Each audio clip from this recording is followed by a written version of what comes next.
Assalamu alaikum. Welcome to Mathematics Class 9 NPF. In this video, we are going to start question number 4, exercise 2.2. Find the value of the unknown.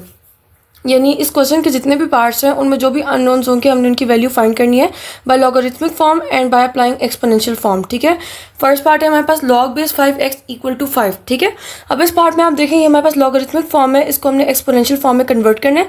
According to exponential form हम क्या करते होते हैं, जो हमारे पास base है उसको हम एज इट इज लिख देते हैं. ठीक है, जो इक्वालिटी की उस साइड पर नंबर होता है उसको हम बेस की पावर में ले जाते हैं और जिस नंबर का हमने लॉग लेना होता है वो हम इक्वालिटी की दूसरी साइड पर ले आते हैं. ठीक है, तो हमने क्या किया, यहाँ पे बेस क्या है हमारे पास 5 हमने एज इट इज लिख दिया. ठीक है, अब इक्वालिटी के साइड पे नंबर क्या है हमारे पास 5, वो हमने बेस की पावर में लिख दिया यानी 5 की पावर में, और हमने लॉग किसका फाइंड करना था, x का.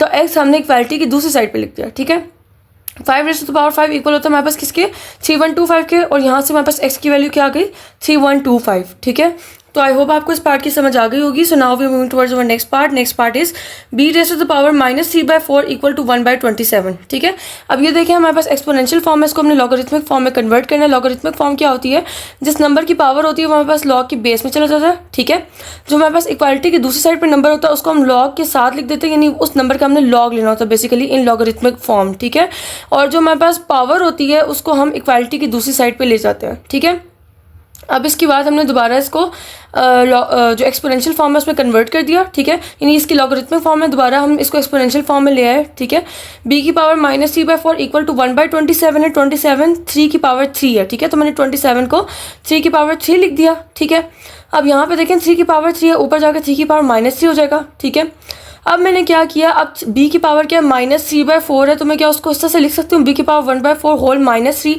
जो मैं -3 को 1 से मल्टीप्लाई करूँगी तो दोबारा मेरे पास यही नंबर आएगा, यानी वही पावर आ जाएगी b की पावर -3/4. ठीक है, तो उसको मैंने इस फॉर्म में कन्वर्ट कर दिया. ठीक है, अब b की power 1/4 whole power -3 equal to 3 की पावर -3. अब आप देखें यहाँ पे b की पावर भी सेम है और उस तरफ 3 की पावर भी हमारे पास सेम है. ठीक है, तो जब भी हमारे पास इस तरह पावर सेम होती है तो हमारे पास जो बेसिस होती है वो कंपेयर हो जाती हैं. ठीक है, और एक दूसरे के इक्वल हो जाती है बाय कंपैरिजन. ठीक है, तो बेस क्या है हमारे पास b की पावर 1/4, तो b की पावर 1/4 इक्वल किसके हो जाएगा हमारे पास 3 के. ठीक है, अब b की पावर क्या है 1/4 है, हमें क्या फाइंड करना है, फोर्थ हमें b फाइंड करना है. ठीक है, तो अब हमारे पास इसके ऊपर क्या है फोर्थ रूट है, तो फोर्थ रूट को खत्म करने के लिए हम दोनों साइड पे क्या लेंगे 4 पावर. ठीक है, तो by applying power 4 on both side, तो ये 4 से कैंसिल हो गया, b हमारे पास आंसर आ गया, और जब 3 की मैंने पावर 4 ली तो मेरे पास आंसर आ जाएगा 81. ठीक है, तो आई होप आपको इस पार्ट की समझ आ गई होगी. So now we are moving towards our next part is 125 whole power x/3 equal to 25. ठीक है, अब इसी तरह ये हमारे पास एक्सपोनेंशियल फॉर्म है, इसको मैंने पहले लॉगरिथमिक फॉर्म में कन्वर्ट किया.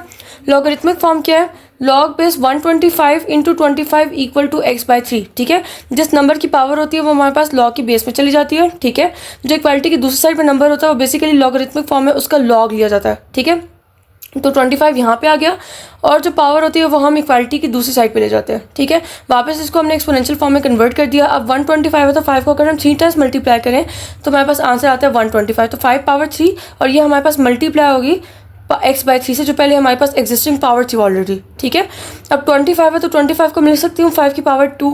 ठीक है, अब ये 3 जो ये इस 3 से कैंसिल हो गया, मेरे पास आंसर आ गया x. ठीक है, इक्वल टू 5 की पावर 2. ठीक है, अब देखिए हमारे पास बेसिस सेम है तो पावर हमारे पास क्या हो गई कंपेयर, तो यहाँ से हमारे पास अननोन यानी x की वैल्यू क्या आ गई 2. ठीक है, तो आई होप आपको इस पार्ट की समझ आ गई होगी. So now we are moving towards our next part is log base 10 की पावर 12 इक्वल टू y. ठीक है, अब इसको हमने एक्सपोनेंशियल फॉर्म में कन्वर्ट करना है. According to exponential form base हमारे पास एज इट इज आ गई, जो इक्वालिटी की उस साइड पे नंबर होता है वो हमारे पास बेस की पावर में चला जाता है. ठीक है, और जिस नंबर का हम लॉग लेते हैं वो इक्वालिटी की दूसरी साइड पर चला जाता है. ठीक है, अब दोनों नंबर्स में आप देखें बेस सेम है तो पावर कंपेयर हो गई, तो y की पावर क्या आ गई हमारे पास 12. ठीक है, अब देखें बेसिस सेम है तो इनकी पावर हमारे पास कंपेयर हो जाएगी, by comparison y equal to 12 answer आ जाएगा हमारे पास. ठीक है, तो आई होप आपको इस पार्ट की समझ आ गई होगी. So now we are moving towards our next part is 256 whole power x/4 equal to 1/64. ठीक है, अभी हमारे पास एक्सपोनेंशियल फॉर्म है, इसको हमने लॉगरिथमिक फॉर्म में कन्वर्ट कर देना है. अकॉर्डिंग टू लॉगरिथमिक फॉर्म हम क्या करते हैं, जो हमारे पास जिस नंबर की पावर होती है वो लॉग की बेस में चली जाती है. ठीक है, जो इक्वालिटी की उस साइड पे नंबर होता है उसका हम लॉग ले लेते हैं और जो नंबर की पावर होती है वो हम इक्वालिटी की दूसरी साइड पे लिख देते हैं. ठीक है, फिर दोबारा हमने क्या किया, इसको एक्सपोनेंशियल फॉर्म में कन्वर्ट कर दिया. अब 256 है तो इसको हम लिख सकते हैं 4 की पावर 4.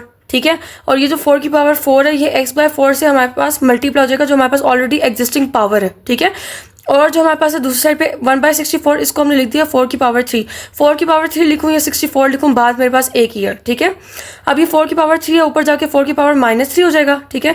और इक्वालिटी की दूसरी साइड पे जो 4 मल्टीप्लाई हो रहा है x/4 से, 4 से कैंसिल हो जाएगा, तो मेरे पास आंसर आ जाएगा 4 की पावर x इक्वल टू 4 की पावर -3, ठीक है। अब बेसिस सेम है तो पावर हमारे पास कंपेयर हो जाएगी, तो x की वैल्यू क्या आ जाएगी हमारे पास -3, ठीक है। तो आई होप आपको इस पार्ट की समझ आ गई होगी। So now we are moving towards our next part. So next part is log base 3x³ + 1 equal to 2, ठीक है। अभी हमारे पास लॉगरिथमिक फॉर्म है, इसको हमने एक्सपोनेंशियल फॉर्म में कन्वर्ट करना है। अकॉर्डिंग टू एक्सपोनेंशियल फॉर्म जो हमारे पास लॉग की बेस होती है वो एज इट इज आ जाती है, ठीक है। जो इक्वालिटी की उस साइड पे नंबर होता है वो बेस की पावर में चला जाता है, और जिस नंबर का हम लॉग लेते हैं इसको हम इक्वालिटी की दूसरी साइड पे लिख देते हैं, ठीक है। अब 3 की पावर 2 हमारे पास इक्वल होता है 9 के। अब यहाँ पे देखें +1 है, उस तरफ आके -1 हो जाएगा, तो 9 - 1 क्या बन जाएगा हमारे पास 8 इक्वल टू x की पावर 3, ठीक है। अब क्यूब है, क्यूब को खत्म करने के लिए हम दोनों साइड पे क्यूब रूट लेंगे, तो हमारे पास x की वैल्यू क्या आ जाएगी 2, ठीक है। तो आई होप आपको इस पार्ट की समझ आ गई होगी। So now we are moving towards our next part. Next part is log base 5 2x - 3 equal to 1, ठीक है। अब देखें बेस है, बेस एज इट इज आ गई अकॉर्डिंग टू एक्सपोनेंशियल फॉर्म। जो इक्वालिटी की उस साइड पे नंबर है ये बेस की पावर में चला जाएगा, ठीक है। और जिस नंबर का हमने लॉग लिया ये इक्वालिटी की दूसरी साइड पे चला जाएगा, ठीक है।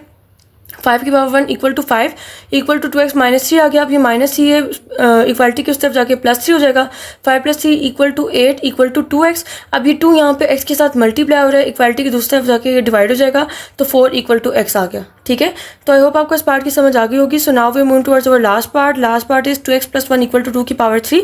अकॉर्डिंग टू लॉगरिथमिक फॉर्म क्या बनता है, जो हमारे पास नंबर जिसकी पावर होती है वो लॉग की बेस में चला जाता है, ठीक है। जो इक्वालिटी की दूसरी साइड पे नंबर होता है वो हमारे पास लॉग, वो मतलब उसका लॉग लिया जाता है अकॉर्डिंग टू लॉगरिथमिक फॉर्म, ठीक है। और जो पावर होती है वो इक्वालिटी की दूसरी साइड पे चली जाती है, ठीक है। अब दोबारा हमने इसको एक्सपोनेंशियल फॉर्म में कन्वर्ट कर दिया, तो 2 की पावर 3 इक्वल टू 2x + 1। 2 की पावर 3 हमारे पास इक्वल हो गया 8 के, +1 है, इक्वालिटी की दूसरी तरफ जाके -1 हो गया इक्वल टू 2x, ठीक है। अब 8 - 1 हमारे पास आंसर आ गया 7 इक्वल टू 2x। अब 2 यहाँ पे मल्टीप्लाई हो रहा है x के साथ, दूसरी तरफ जाकर डिवाइड हो जाएगा, तो x की वैल्यू क्या आ जाएगी हमारे पास 7/2, ठीक है। तो आई होप आपको इस पार्ट की समझ आ गई होगी। इसी के साथ हमारी ये एक्सरसाइज यहाँ पे एंड होती है। अगर आपको इस क्वेश्चन से रिलेटेड कोई भी कंफ्यूजन है तो आप मुझसे कमेंट बॉक्स में पूछ सकते हैं, इसका रिप्लाई मैं आपको कमेंट बॉक्स में कर दूंगी। नेक्स्ट क्वेश्चन हम नेक्स्ट आने वाली वीडियोस में डिस्कस करेंगे। टिल देन अल्लाह हाफिज़।